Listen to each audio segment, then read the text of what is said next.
Hey everybody, it's Tom from Came to Believe Recovery and Recovery Live again, back at you just 1 hour later from my third installment, and I'm here for the fourth installment of our Giving Tuesday Challenge, where I'm bringing guests and former retreat attendees on to talk about Came to Believe and the importance of our charity and our nonprofit being able to move forward with donations. And guys, I have a great, and I want to welcome Ralph and Jodi from Orlando, Florida. They have graciously taken a few minutes out of their day to come on to share with us a little bit about and to discuss how they have helped us in 2020, well, up till today.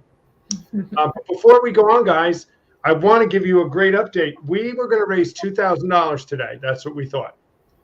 We have $1,436 already, and we have a matching grant of $2,000. So we have somebody who's going to match us up to $2,000. So everybody who's on, your pennies and dollars and nickels are adding up, and every penny goes to help one of those least, last, and lost.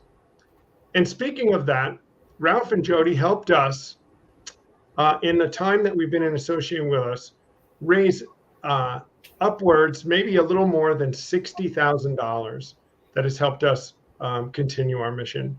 And I just want to thank you guys for everything that you've done for us to help us to continue to be sustainable and to get that awareness out. Thank you, Tom. We love the mission, and we love all that you stand for. Mm-hmm, mm-hmm. And congratulations on almost reaching your goal already. I'm so excited to hear that. And what a gift that somebody's going to do a matching grant. I mean, you can easily do that today. So guys, tell us about, like, when we first met you, I remember when those first couple conversations we had when we were deciding whether we were all going to work together, and you guys just got lit up by what we do. What's one or two of the things that you think are so special about what we do? Well, the history that led up to that meeting is the Came to Believe founder, Steve and Sue Foreman, are dear friends of my wife and mine. And we've traveled with them, done bike trips. And we knew he was, his story about being sponsored by Clarence Snyder, one of the early founders of AA, and him having been sober. How many years now, Tom? Is it 44 years or something? Something like that, yeah, 44. Anyway, and so we've watched him over all these years host all these retreats. And he's sort of our hometown hero in Orlando because below the radar, he doesn't talk about it, but there are probably thousands of men and women that are with sustained sobriety because of Steve and Sue Foreman's ministry through these retreats. So we've seen the fruit. So my wife and I wanted to help support financially and also then corral Jodi to come along in our company to help raise additional friends. So we just are inspired by his legacy, his faithfulness to his Lord and to this mission. So I'll let Jodi speak for what inspires her. Well, Tom, I know you and I have talked about this before, but I feel like so many times addictions are just not talked about and people hide away from it. And I feel like Came to Believe gives people the freedom and the ability to comfortably say, okay, I have a problem, but yet I can get help. And what Came to Believe has done for so many people is I feel like it makes you've allowed an environment for people to get help who need help. And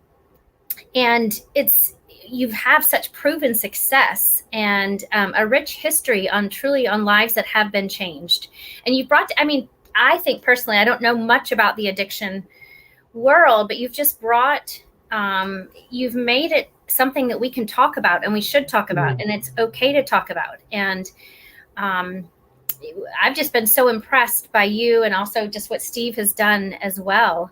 And, we both have been able to participate in some of the weekends just virtually when that was going on during COVID still. And to see those lives changed, I don't think you can walk away and not want to support something like this. Yeah. With the amount of money being spent all over this country and the world too on addictions recovery, and with such low success rates, which I've learned from you, and then to see the impact of these retreats I mean, it's just, I think it's probably one of the best investments anybody can make. Mm-hmm. So, I mean, we would urge people to give early and give often. Mm-hmm. That was, I'm from Chicago. That was a vote when Mayor Daley's era, vote early, vote often, and the Democratic primaries. That was a joke back then. So now we say give early, give often to this kind of cause. And so we pray you hit your match and beyond. That would be fantastic. And we know, as we've told you guys, and you've helped us, that we don't turn anyone away.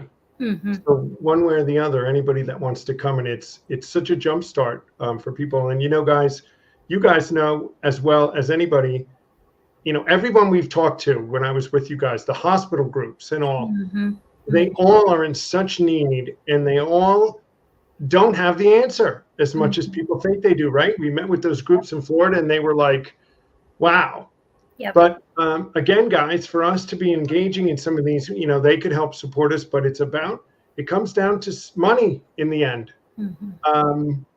So that's what we're doing today, is we're just trying to get out there and get enough money to be able to continue to get this message out. So I don't have to hear, why didn't anybody ever tell me about this?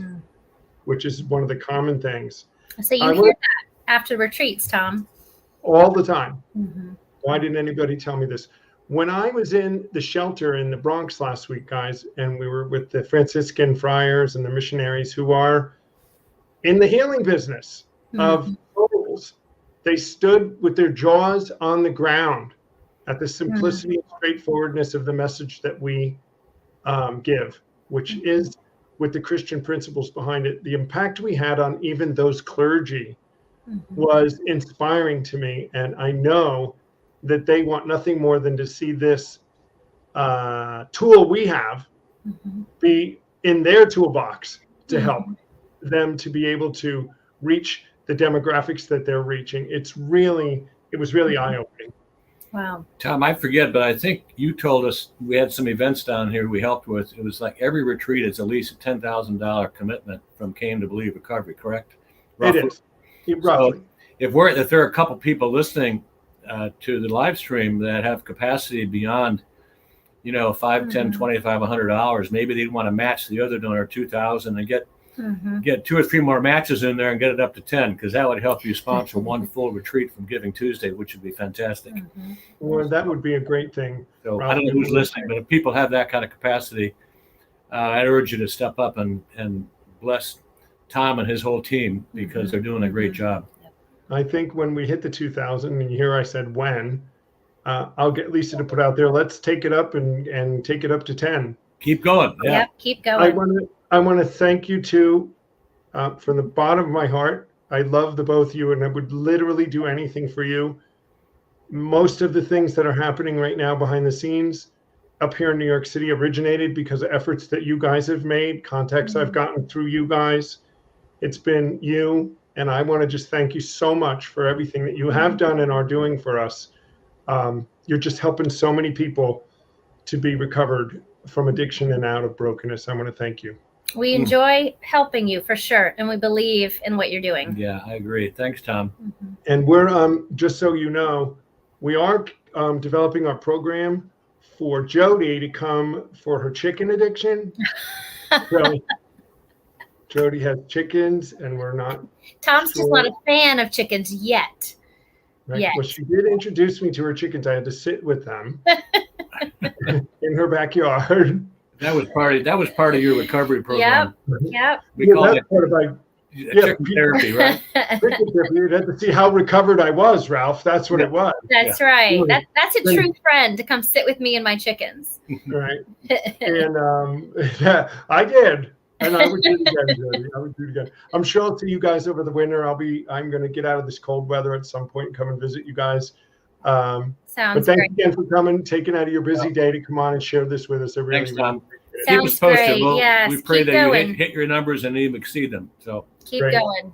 Thanks, guys. Have a great day. Take care. Bye-bye.